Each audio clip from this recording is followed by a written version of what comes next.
we are talking about tracing back our roots, back to our roots. And what's our root? What was really working for us in the time of the old? Face to face, now they read my eyes. We dey talk with the young things where they touch you. Welcome to FaceToface TV once again today. We want to talk about the ills of the white man's religion on African culture. The ills of white man's religion on African culture. And today we have a called traditionalist, a writer, an entrepreneur. His Royal Majesty is a Princewill Oduh is with us today. You're welcome. God bless you. All right, please, may we know you the more? Okay, like he rightly says, my name is Princewill Oduh. I hail from Eastern North. I am a writer, I am an entrepreneur, and I am also a teacher. I like to teach. We have been made to feel so inferior in our own land. So many things that we are known for, all our cultural values have been eroded. How did we get to this point? And I want to ask, how was religion practiced in Africa before the arrival of colonial missionaries? Okay, thank you, Steve. Before the advent of colonialism, we had our own religious system. And I am going to mention a few of them, few of our belief system, which, like you rightly mentioned, worked for us and worked for our forefathers. Outstanding among them is the reverencing of the earth goddess called Allah. Our people saw Allah as the goddess of morality and fertility. And because of that, we held Allah as a living, breathing entity, which we revere. We believe that Allah had certain taboos which should not be done on them, on her. There are certain abominations which we didn't permit to happen in our life because we believe that these things could erode our blessing, erode our morality, and they were seen as taboo.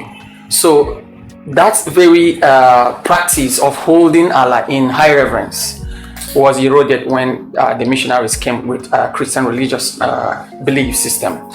And then secondly too, we had in our religious system the belief in a personal chief. Okay, everybody believed that. Then we used to believe that we have personal chief, and this personal chief used to be seen as our higher self, the higher part of us that guides us in this our 3D dimensional world. But unfortunately, that kind of culture, that kind of belief system was taken away from us, precisely because the white man wanted to show himself superior to our kind of religious system. They had a motive of subjugation, a motive of political, religious, and economic conquest. And they had to demonize what we practice. Only in demonizing what we practice could we be subservient to them and then swallow whatever they had to give us, hook, line, and sinker. Thank you so very much, sir. So, do you think that African religion was misunderstood? Or the missionaries just misinterpreted the whole thing? So, what do you think? It was, for me, it was not a misunderstanding.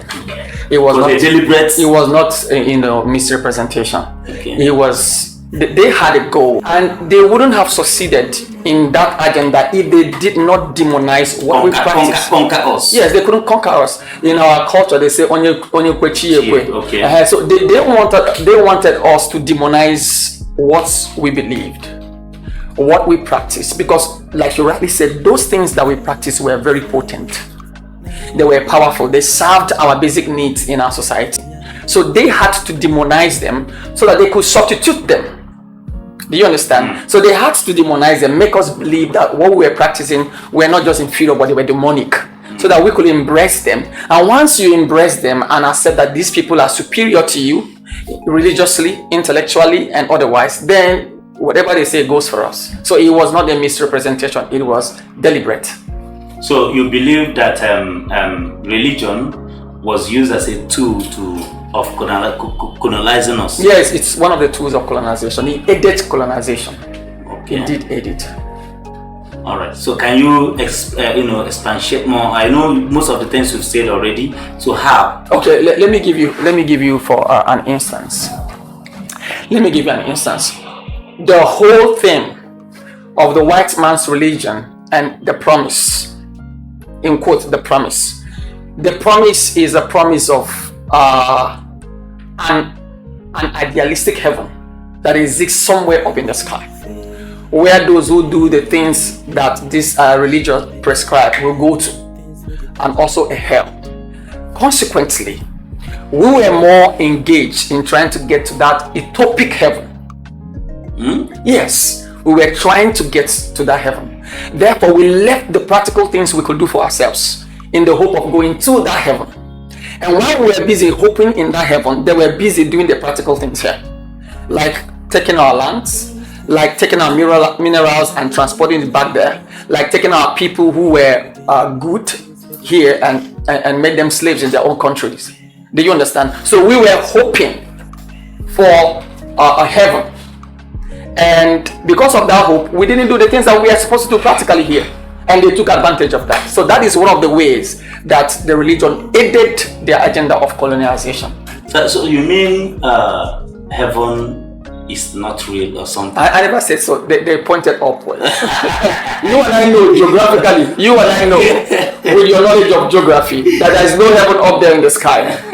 Knowing what geography is. Okay, knowing that the earth rotates. So where is the heaven? Today you're up there, today you're down there. So okay, so that's gonna be a topic for another day. Okay. So one day we're going to talk about the reality of heaven and that of hell. It's gonna be a topic for another day. So, what cultural practices or traditions were eroded, as a result of adopting foreign religion? So some of them just, point. You've already talked about Allah. The belief of Chi and Allah. Yeah, okay, I can also tell you something about. Let me tell you something that our forefathers used to do. When a child comes into a family, we used to have these elders and let me say the wise people. Some people call them the dibias. Before you start training the child, the parents usually go for inquiry and say, what is this child's destiny? And then when you get the destiny of this child, you model this child according to his destiny, and that makes life easy for him. We call it Ibafa, right? This is what our forefathers used to do. But when Christianity came, they demonized that. So is Ibafa in consonance with various temperaments? Like the whites can, talk about various temperaments. No, it's not. I'm not talking about the temperaments. Okay. I'm talking about destiny. Okay. Akaraka, so to speak. Yes. Okay. So we want to know what is, because life or God has purpose. Yeah. His objective is a God of plan. He doesn't throw you into the world just for nothing's sake. You come here with a plan. So our forefathers know that God has a plan for every child that comes into the world. So our fathers will now go and balafa. What is this child's destiny? And they are going to push him towards that path, so that it's going to be easy for him to come to the fore, to perform what he came here to do on earth. That is one thing that was eroded. And it was working? It was working, of course. It was working. Today you grow up and a child as he's growing up, he's torn in between being a lawyer or a doctor or an economist, because he's not certain where his light or star is. But during our father's time, that was not the case. They knew exactly what this child's destiny was, and they just supported him to do that. And like I have said something about our personality too, that culture was eroded. See, let me also tell you something.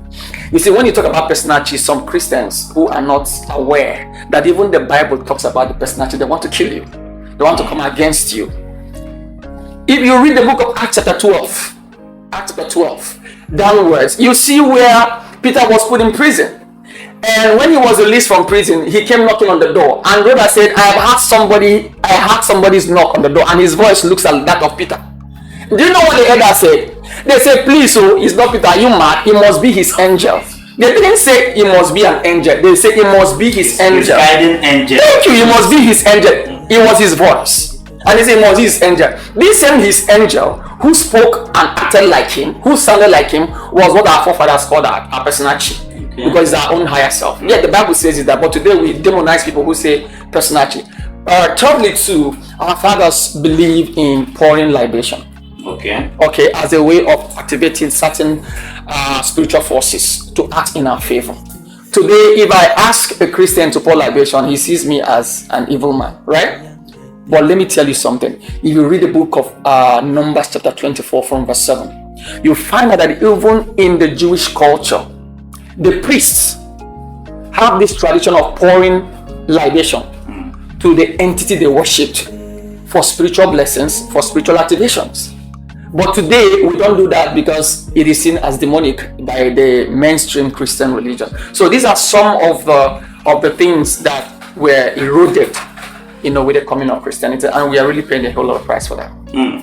I've seen that of Ebafa and this one you just talked about. Yeah, so I just we just want to get more of some of these practices. Okay, I can also tell you another one. You see, the time system that we use today is a white man's production. Our 24-hour system. It's not natural. Okay. When God makes times and seasons, He made it according to the rotations of the earth and the moon, the interchange between them. And so our forefathers understood this timing. So they usually hold their the new moon festivals. And these are strategic times in the cosmos where certain elements and certain powers come to play. And they take advantage of this time and pour their libation and say their prayers, and they get certain results. Today we no longer do our new moon festivals because it's not accepted in the church, or it is not seen as one of the holy practices in the church. Do you understand? But our forefathers knew what a new moon means. They knew what it means to pour libation and say prayers on a new moon. But those things are gone. But they are very important. I was reading somewhere and I got to learn that even the number of the days, 28 days, even the number of the days, the Sunday, Monday, Tuesday, yes, we are named according to certain gods. Yes, foreign gods. Of course. Are you getting foreign gods? Yes. So I think in our own practice as well, yes, the Eke Afo that we have, we are also dedicated to certain gods. Yes, so. Certain guidance spirits. Yes. Okay. Yes. Well, we call them generally God now. Yes. So yes, of course. okay. Okay. So this is very, very serious. Yes. So go on. So let me tell you the implication of eroding some of these practices. Now, the interplay in the universe, how God governs the universe, is not the way we actually think. God governs or organizes the universe according to hierarchy. Okay, according to hierarchy. Now, let us assume that God is the Inspector General of Police.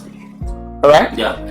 And under the Inspector General of Police, you have AIGs, right? Yeah. You have the Commissioner of Police. Okay, you have the area commanders. Your commanders. You also have the DPOs. Yeah. Now, in your locality where you come from, there are certain forces that God has put in place to govern, protect, and bless you. Naturally. They are not demonic. They have nothing to do with demons. These are hierarchies of powers that God has put in place. And that is the way you ascend.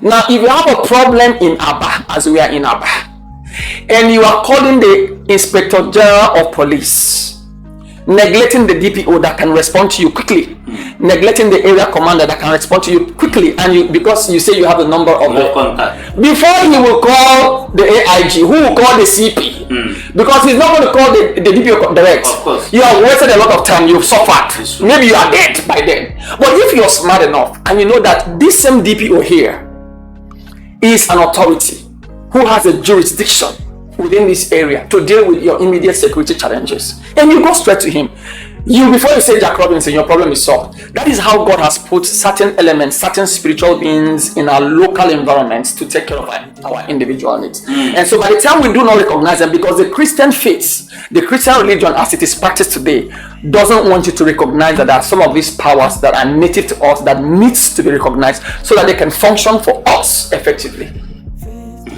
All right. Let's talk about the leadership structure. Okay. So, did the coming of the white man's religion affect the leadership structure of Africans? Yes, of course, it did. Our African society, most of them, they were structured according to the family levels, age grade levels, kingship levels, our Aces. Yeah. We had our Aces, we had our youth leaders, we had our age grade down to the family unit. That is how our society was functioned then. That's how we had control over society. But like I said, there was an agenda. And that agenda was exploitation, that agenda was conquest, that agenda was colonization. And so what did they do with both their religious system and political system? What did they do? They said, okay, if we allow this system to persist, we are not going to get what we want. Consequently, they impose, I use the word impose, they impose another kind of leadership, the warrant chiefs. You've heard about them. Yeah. So the warrant chiefs were the ones who were calling the shots, because they were the ones who were collecting the money and transmitting it to the white men. So that was how there was a disruption in our societal system, in our control system, in our leadership structure. That was how it happened. Most African traditional practices today are considered pagan or evil. Yes. So where is this coming from? Well, truly, are these practices evil or pagan? I like that question. Are these practices evil or pagan? I am not trying to say that everything we did in Africa was correct, spiritually correct, morally correct. No. There were certain practices that were abnormal. There were certain practices that were abhorrent to humanity, like the killing of twins. Okay, so now I want to draw a line. There's a difference between ordinala and omenala. Ordinala are the things that are natural, that exist naturally. Omenala, some of them are borrowed from or are extract from ordinala. Omenala, some of the omenalas are actually things that may not be right. They were borrowed from somewhere else. Okay, so there's a difference between omenala, like farming, harvesting. This is ordinala. They are there. You can't change them. They are just there. Births, reincarnation, they are ordinary. They are there. You can't do without them. But the killing of twins in certain parts of Africa was an omenala, which some of them were, which was abhorrent. It was abhorrent to nature and to our spirituality. So now, the demonization process was as a result of the white man's intention to hijack our society for economic and political reasons. They wanted our resources. And so for them to get them willingly, they had to demonize what we were doing. And let me tell you how they did that. They made themselves look superior to us. They made us feel inferior. And so because we felt inferior to their technology, we felt inferior to their civilization, we decided to be subservient to them. We kowtowed to them. So it was easy for them to sell anything to us, and we buy them. So when they said these things that you're doing, they are bad, even without verification, even without experimentation, we just swallow those things, totally. There is this mentality, just like what you say. Yes. They make us look inferior. Oh, exactly. That there is this mentality. That is why even when products made in Aba, producers were not, proud to say that this product is made in Aba, because they think it is local. Are you getting me? Yes. You see somebody, a shoemaker here, who finished making his shoe in Bakassi and the Shoe Plaza, and carry made in Turkey. And pest to level it. Are you getting me? Yes. Because of that is that inferiority complex they subjected us to. Yes, I'll tell you a story. I was doing a training. Doing a training in United Nations. I was doing a training on International Standard Organization in United. The program was run by UN but sponsored by EU. So it was time for lunch, and we had entrepreneurs and head of government parastatals. It was time for lunch. So we went to lunch, and they presented eba and different sorts of soups. Yeah. And so I'm interested in this. Cutleries. There were cutleries. And I am the former national president of Federation of Unga Students. Exactly. So that's how the majestic thing came. Yes. So I sat down, and a lot of people went to get their cutleries. Yeah. So I was looking at them and said, look at all these people. They want to impress these white people. I went to the sink there. I just washed my hands. And I came down to the dining, and I brought my eba and my soup. Immediately I did that, somebody by my side went to the sink also. and washed his hands and joined me. Probably he was struggling with the cutlery. Yes. So when I had, blessed, I was a trailblazer. So he joined me. And so you see,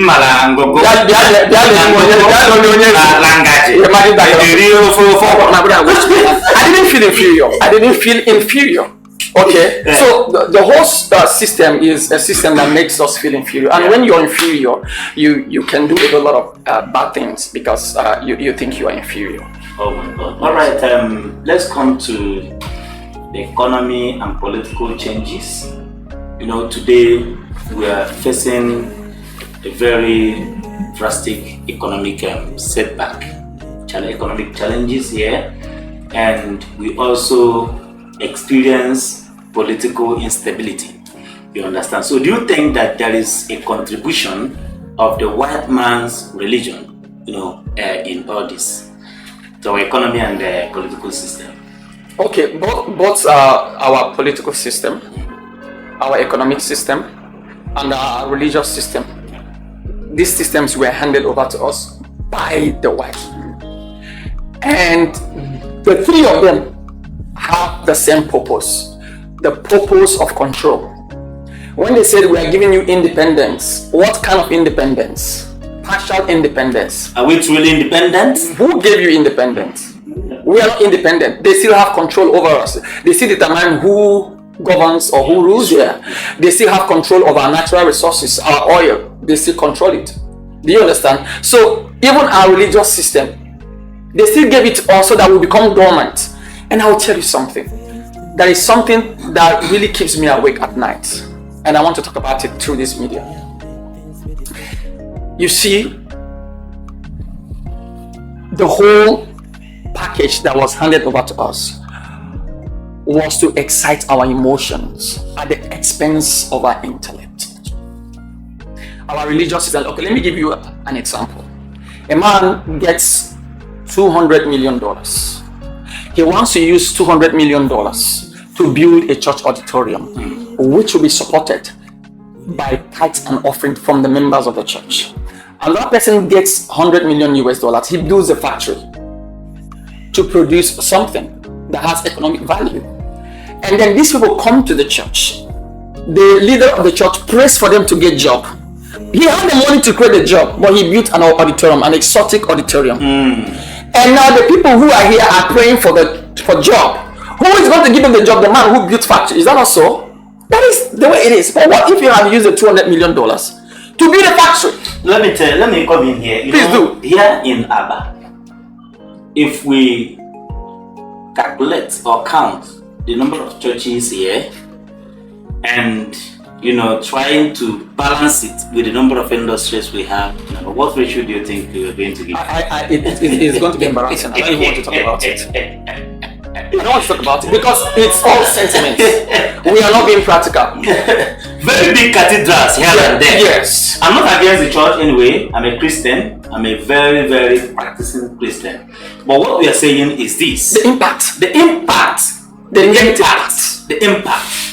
You see, there is what is called the principle of wealth creation. Exactly. This can never be gotten from prayers, fasting, speaking in tongues, and all that. Let's put me right. I'm not against Christianity anyway, but we should try as much as possible to encourage the establishment of factories.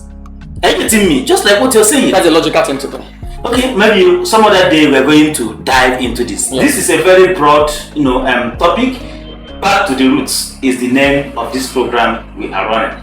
Back to the roots, back to our African roots. So there are certain things we need to, and there is no other way. So we are coming to that. Okay. There is no other way to communicate this to this generation other than what we are doing now. Exactly. So let's take it as a very serious thing to do, to trace our root back, because what our forefathers were doing were not generally evil. There were a whole lot they were getting right, and we need to, as much as by a matter of urgency, try to get back to our roots. So, sir, I want to ask.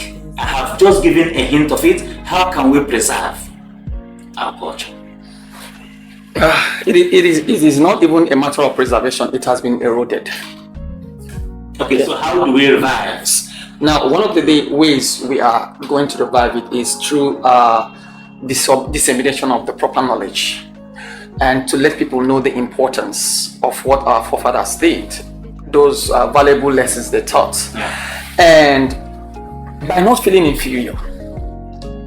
Okay, by not feeling inferior to any man. God is universal. God is not owned by anybody. God is not a Jew. God is not an American. God is not an European. God is universal. Some time ago, God is a God of all flesh. So God of all flesh, God of the whole universe, God of the whole cosmos. So let nobody come and tell us that we are monopolizing God. That if you want to know who God is, you have to go through us. So if the people get to know this, that God does not belong to anybody, He's ours, and we are all His, then that inferiority complex will be taken away from us. And those of us who are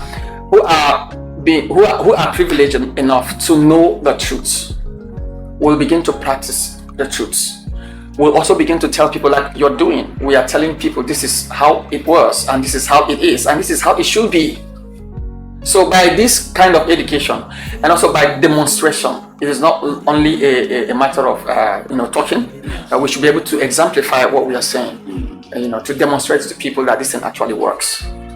Wow. Yes. So if you could give one message to Africans about reclaiming our identity, what could that be?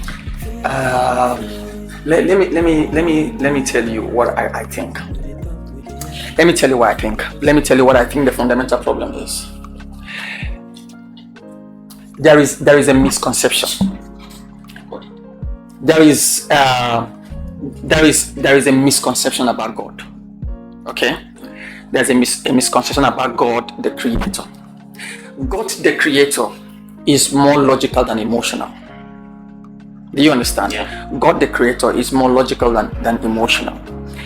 If you look at some points, I was studying about God through the Bible and through other sacred books that I've been privileged to read. But at a point, I was looking at theoretical physics and quantum physics, and I was looking at the observable universe. And then when you look at the observable universe, you discover that whoever designed the universe was logical, very logical. He was scientific, he was exact. And now the distance between the earth and the sun was a matter of logic.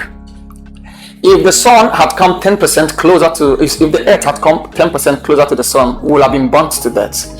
If the earth had gone 10% farther from the sun, we would have been frozen by now. Yeah. So that shows you that God is exact. God is scientific. God is logical. Unfortunately, our people are not thinking logically. They are full of emotion. They are full of sentiments. So if I have a message to deliver to any African child, to any African man, to any African woman there, I will tell them, please, can you come back to thinking logically? Can you come back to thinking rationally? Let us not be sentimental about the universe and sentimental about God. That is my message to them. And I think it is this point that makes everybody accept and swallow everything hook, line, and sinker. Yes. Thinking that what the other man has told you probably is the correct thing, because they've already subjected us to look inferior. So, ladies and gentlemen, we are talking about tracing back our roots, back to our roots. And what's our root? What was really working for us in the time of the old? This is going to be a series here on FaceToface TV. From time to time, we'll be having our big brother Princewill Oduh and some other people who can also help us communicate effectively and trace what has gone wrong and look for the best possible way to right these wrongs. Thank you so very much, sir. Please do well to find time and be with us in our subsequent episodes. Thank you. Face to face, now the real man.